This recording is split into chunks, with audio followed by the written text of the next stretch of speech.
Bible अध्ययन श्रृंखला के अंदर आपका स्वागत है। प्रभु आपको बहुत आशीष दे। आपने समय निकाला वचन के मणियों को, मोतियों को बीनने के लिए। प्रभु आप पर यह अनुग्रह करें कि सचमुच आप वचन में धनी बनते चले जाएं। प्रार्थना करें। परमपिता परमेश्वर, हम आपका धन्यवाद देते हैं, आपके वचन के लिए धन्यवाद। आपने वचन सीखने, समझने और सिखाने का सौभाग्य दिया। हम सचमुच आपके आभारी हैं। आपकी सहायता चाहते हैं। प्रभु यीशु के नाम से मांगते हैं, आमीन।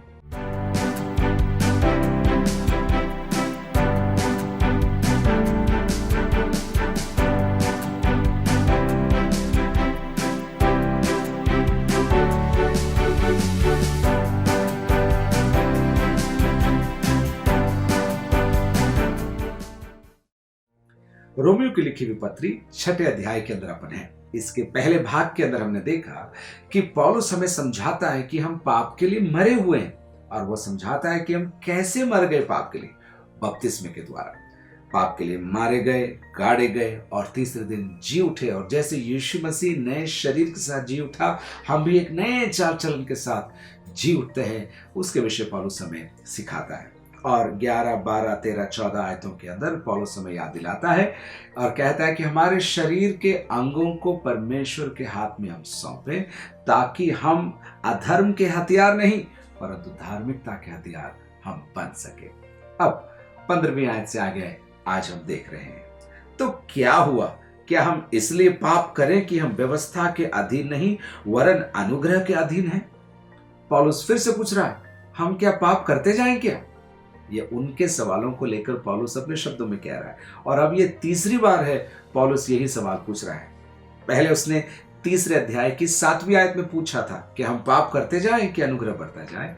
6 के 1 में भी उसने पूछा क्या हम पाप करते जाएं कि अनुग्रह बढ़ जाए। अब फिर से पूछ रहा है क्या हम पाप करें कि हम व्यवस्था के अधीन नहीं वरन अनुग्रह के अधीन है। और हर बार वो जवाब देता है, कदापि नहीं, बिल्कुल नहीं, बिल्कुल नहीं।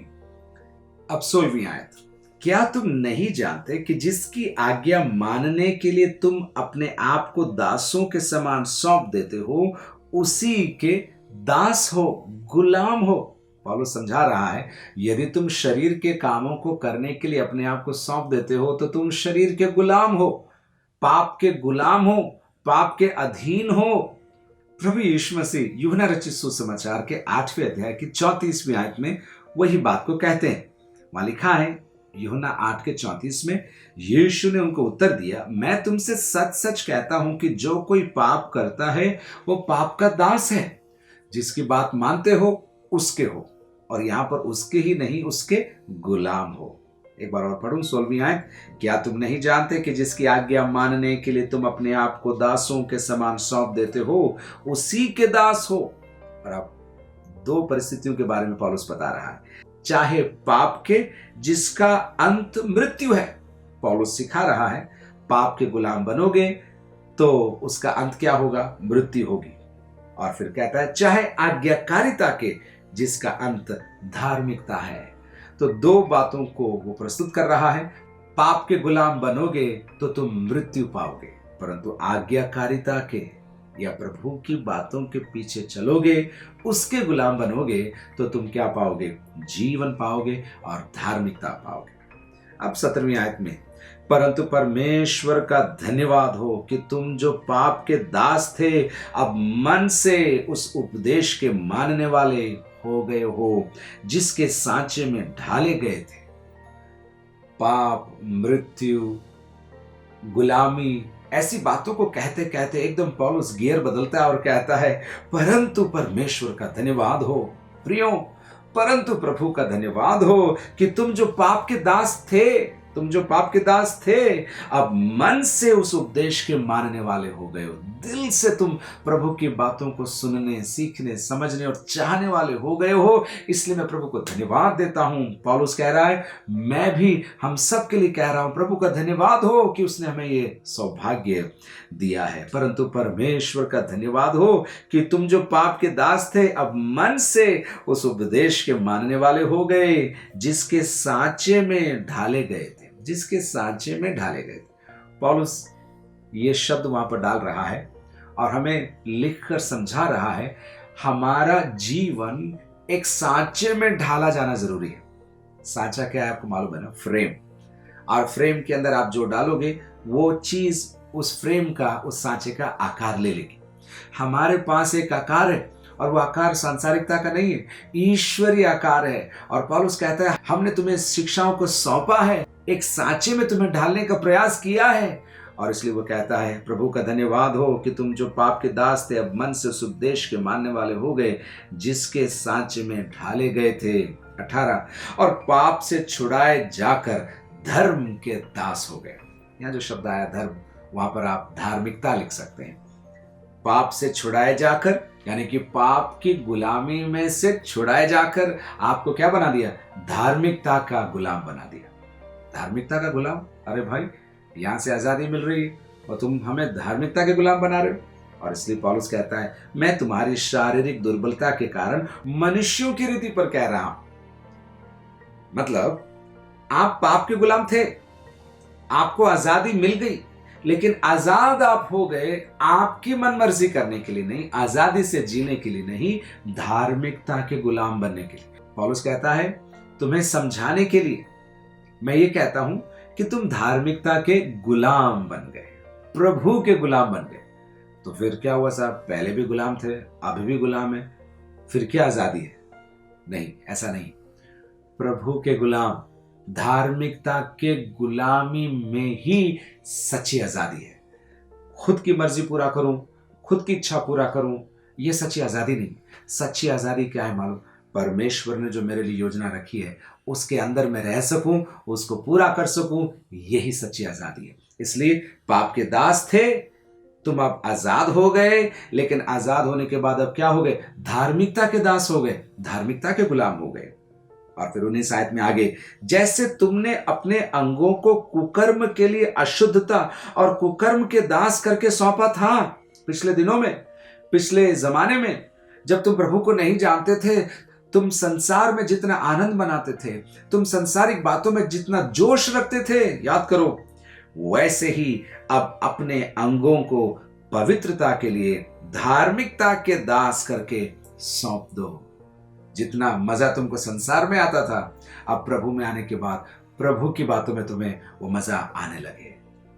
कुछ लोग सोचते हैं अरे मसीही जीवन या चर्च जाना और यीशु के पीछे चलना बड़ा नीरस जीवन है। फिल्मी गाने नहीं है, डांस नहीं है, क्लब नहीं है, खाना पीना नहीं है, क्या मजा। आपने एक ही भाग चखा है जो मृत्यु की ओर लेकर जाता है, लेकिन जब प्रभु की बातों को आप चखना शुरू करेंगे, आपका पुराना स्वाद छूट जाएगा और आप नए जीवन को अपना लेंगे। पौलुस कहता है वैसे ही अब अपने अंगों को पवित्रता के लिए, वहां लिखा है धर्म के दास, लेकिन मैंने धार्मिकता के दास करके सौंप दो। धार्मिक कामों को करने के लिए, धार्मिकता के कामों को करने के लिए अपने आप को सौंप दो। यहां पर जो उसने कहा था 13 और 14 आयत में, वो बात मुझे याद आ रही है। एक बार और मैं उसको पढ़ता हूं आपके लिए। 6 के 13 में क्या लिखा है? और न अपने अंगों का धर्म के हथियार होने के लिए पाप को सौंपो, पर अपने आप को मरे हुओं में से जी उठा हुआ जानकर परमेश्वर को सौंपो। और अपने अंगों को धर्म के हथियार होने के लिए परमेश्वर को सौंपो। अपने शरीर को सौंपो, हाथ, पैर, मुंह, सिर, मन, हृदय, भावनाएं, सब कुछ प्रभु के हाथ में सौंपो। भजनकार के शब्द मुझे याद आ रहे हैं, हे मेरे मन तू यहोवा को धन्य कह, जो कुछ मुझ में है उसके पवित्र नाम को धन्य कह। 20वीं आयत, जब तुम पाप के दास थे, अब यहां पर कॉन्ट्रास्ट प्रस्तुत करेगा, एक विपरीत अवस्था को पौलुस प्रस्तुत करेगा। जब तुम पाप के दास थे या गुलाम थे तो धार्मिकता की ओर से स्वतंत्र थे। एक समय पर आप एक ही चीज के गुलाम हो सकते हैं। जब आप पाप के गुलाम हैं तो आप धार्मिकता के गुलाम नहीं बन सकते। पौलुस यही कह रहा है, जब तुम पाप के दास थे तो धार्मिकता की ओर से स्वतंत्र थे। 21, अतः जिन बातों से अब तुम लज्जित होते हो उनसे उस समय तुम क्या फल पाते थे, क्योंकि उनका अंत तो मृत्यु है। बार बार मृत्यु, मृत्यु, पाप, मृत्यु, पाप, मृत्यु। पौलुस रोमियो की पत्री के अंदर हमको याद दिलाता जाता है, पाप, मृत्यु लेकर आती है। तुम्हारे पुराने कामों को जो तुम करते थे, आप सोचो, लज्जा होती वो सोचने पर कि कैसे कैसे काम करते थे जो पाप की ओर लेकर जा रहे थे। परंतु 22वीं आयत, परंतु अब पाप से स्वतंत्र होकर परमेश्वर के दास बनकर, उसने 18वीं आयत में हमें बोला था धार्मिकता के दास हो गए, लेकिन अब 22 आयत में वो कह रहा है परंतु अब पाप से स्वतंत्र होकर परमेश्वर के दास या गुलाम बनकर तुमको फल मिला जिससे पवित्रता प्राप्त होती है और उसका अंत अनंत जीवन है। अनंत जीवन फल है। पाप की गुलामी का अंत क्या था? मृत्यु थी। तो धार्मिकता की गुलामी का, परमेश्वर की गुलामी का, इस नई आजादी का, जो परमेश्वर की गुलामी है, इस नई आजादी का अंत क्या है? अनंत जीवन है। अब 23वीं आयत, आप इस आयत को जानते हैं और जरूरी है आप इसको कंठस्थ कर लें, क्योंकि पाप की मजदूरी तो मृत्यु है। पौलुस मजदूरी की बात कर रहा है और वो कहता है जब हम पाप के गुलाम थे तो हमें मजदूरी मिली, और वो मजदूरी क्या है? मृत्यु है। मृत्यु। मजदूरी शब्द पौलुस अन्यत्र भी उपयोग करता है। पहला कुरिन्थियों के लिखी पत्री उसके 9वें अध्याय की 7वीं आयत देखिए। कौन कभी अपनी गिरह से खाकर सिपाही का काम करता है? कौन दाख की बारी लगाकर उसका फल नहीं खाता? कौन भेड़ों की रखवाली करके उनका दूध नहीं पीता? यहां पर पौलुस मजदूरी की बात कर रहा है। एक सिपाही को मजदूरी मिलती है जब वो अपना काम करता है। यहां पर वही बात पौलुस कह रहा है, क्योंकि पाप की मजदूरी एक पेमेंट मिलेगा साहब, पेमेंट है। दिन के अंत में, महीने के अंत में एक पेमेंट है। यदि पाप में जीवन बिता रहे हो, पाप की गुलामी में जी रहे हो, तो उस पेमेंट का नाम क्या है? मृत्यु। वो भी हमेशा की मृत्यु। इसके विपरीत परंतु परमेश्वर का वरदान, ये पेमेंट नहीं है, ये गिफ्ट है। देखा आपने? पाप की मजदूरी मृत्यु है। तो अगर मैं लिख रहा होता तो मैं ऐसे लिखता, तो धार्मिकता की मजदूरी अनंत जीवन है। नहीं, पौलुस उसको बदल देता और कहता धार्मिकता का तोहफा, इनाम, परमेश्वर का वरदान हमारे प्रभु मसीह यीशु में अनंत जीवन है। ये एक वरदान है, मजदूरी नहीं है। आप अनंत जीवन कमा नहीं सकते, ये बात आप याद रखेंगे। आप अनंत जीवन कमा नहीं सकते, लेकिन अनंत जीवन के तोहफे को, वरदान को आप हाथ बढ़ाकर विश्वास के साथ प्राप्त कर सकते हैं। क्योंकि पाप की मजदूरी तो मृत्यु है, परंतु परमेश्वर का वरदान, गिफ्ट, तोहफा, मजदूरी नहीं, परमेश्वर का वरदान क्या है? हमारे प्रभु मसीह यीशु में अनंत जीवन है। अनंत जीवन। यूहन्ना रचित सुसमाचार 5वें अध्याय की 24वीं आयत में प्रभु यीशु मसीह इस अनंत जीवन के विषय में कहते हैं। मैं आपके लिए उसे पढ़ता हूं। मैं तुमसे सच सच कहता हूं, जो मेरा वचन सुनकर मेरे भेजने वाले पर विश्वास करता है, अनंत जीवन उसका है और उस पर दंड की आज्ञा नहीं होती, परंतु वह मृत्यु से पार होकर जीवन में प्रवेश कर चुका है। मृत्यु से पार होकर जीवन में प्रवेश कर चुका है। अनंत जीवन। पहला तिमोथी 6:12 देखें। विश्वास की अच्छी कुश्ती लड़ और उस अनंत जीवन को धर ले जिसके लिए तू बुलाया गया। अनंत जीवन को धर ले, पकड़ ले, छोड़ मत, जिसके लिए तू बुलाया गया। तीतुस को लिखी हुई पत्री के अंदर भी पौलुस इस अनंत जीवन शब्द का प्रयोग करता है। पहला अध्याय उसकी 2री आयत, उस अनंत जीवन की आशा पर जिसकी प्रतिज्ञा परमेश्वर ने जो झूठ बोल नहीं सकता सनातन से की है। तीतुस 3:7 देखिए। 3रा अध्याय उसकी 7वीं आयत, जिससे हम उसके अनुग्रह से धर्मी ठहरकर अनंत जीवन की आशा के अनुसार वारिस बने। अनंत जीवन। रोमी 6:23, क्योंकि पाप की मजदूरी तो मृत्यु है। पाप का पेमेंट मृत्यु है। धार्मिकता का पेमेंट नहीं, धार्मिकता का गिफ्ट क्या है? हमारे प्रभु मसीह यीशु में अनंत जीवन है। अनंत जीवन। प्रभु मेरी धार्मिकता के आधार पर मुझे पेमेंट नहीं देता, मेरे धार्मिकता के कामों के आधार पर मुझे प्रतिफल नहीं देता। अच्छा, तूने 3 लोगों को खाना दिया, अच्छा तूने इस महीना दशवांश दिया, अच्छा पिछले महीने आधा दशवांश दिया। ऐसे आंकड़ों में नहीं बैठा था परमेश्वर मुझे।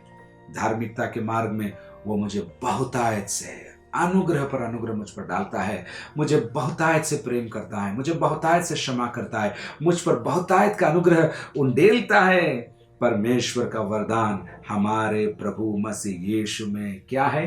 अनंत जीवन है।